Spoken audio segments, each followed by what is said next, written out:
కల్తీ లిక్కర్ ఇంతకుముందు ఎక్కడా పట్టుబడలేదు, ఎవరూ చచ్చిపోలేదు, ఏ అనారోగ్యం పాలవలేదు, ఏ ఆసుపత్రి పాలవలేదు.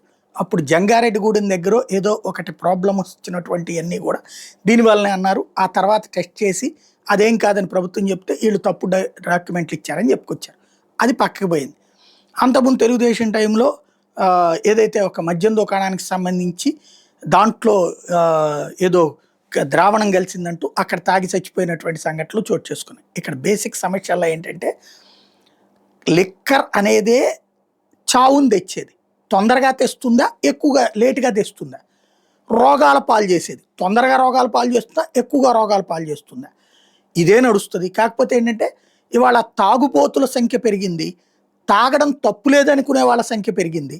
సినిమాల్లో హీరోలు కామెంట్లలో కార్టూన్లలో కింద కాషన్లో మాత్రం మద్యం తాగడం హానికరం అంటూ, వాళ్ళు అది తాగకపోతే జనాలకి వేస్ట్ అన్నట్టు, అది తాగటం వల్ల ఏదో సంతోషం వస్తుందన్నట్టు హీరోలు, హీరోయిన్లు, సైడ్ యాక్టర్లు పూర్తిగా పాత్రల ద్వారా మనల్ని విషం నింపేశారు మన మెదళ్లలో.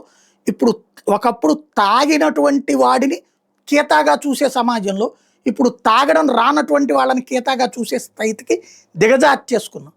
సరే, అది అయిపోయింది. చివరికి ఏ స్థాయికి వెళ్ళిపోయిందంటే రాజకీయాలు కూడా మాకు ఇష్టమైన మందు తాగడానికి ఇష్టం లేకపోతే ఎట్లాగా ప్రభుత్వానికి అన్నటువంటిది ప్రభుత్వాన్ని దించేశారు తాగుబోతులు. అంటే మన రాష్ట్రంలో తాగుడు అనేటటువంటి దాన్ని ఏ స్థాయికి ఎదిగేలా చేశామో అర్థమైపోతుంది. ఇప్పుడు ఈ తాగుళ్లలో నిజమైనటువంటి విషం దొరికింది, నిజమైనటువంటి కల్తీ దొరికింది. మొన్న మధ్యన గోదావరి జిల్లాలో కల్తీ మద్యం తయారీ ముఠా దొరికింది. వాళ్ళు ఏం చేస్తున్నారు?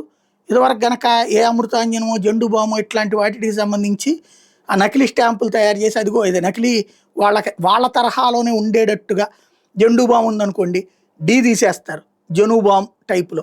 అట్లాగే అమృతాంజన్ ఉందనుకోండి, ఎన్ తీసేస్తారు అమృతాన్ అనేటటువంటి టైపులో. కలర్ సేమ్ ఉంటుంది, అది సేమ్గానే ఉంటుంది. డూప్లికేట్లు తయారు చేసి అమ్మేవాళ్ళు. అట్లాంటి రాకెట్స్ అనేక సార్లు పట్టుకుని మేమే ప్రత్యక్షంగా పార్టిసిపేట్ చేసాం.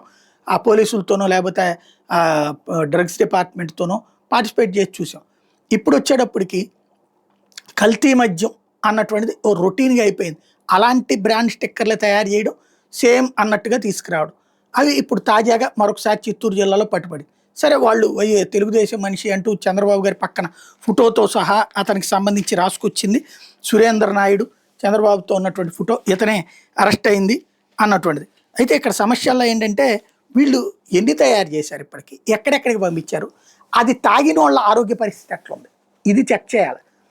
అట్లాగే ఈ మద్యం ఇట్లాంటి ఇంకెన్ని ఉన్నాయి రాష్ట్రంలో, అవి కనుక్కోవాలి.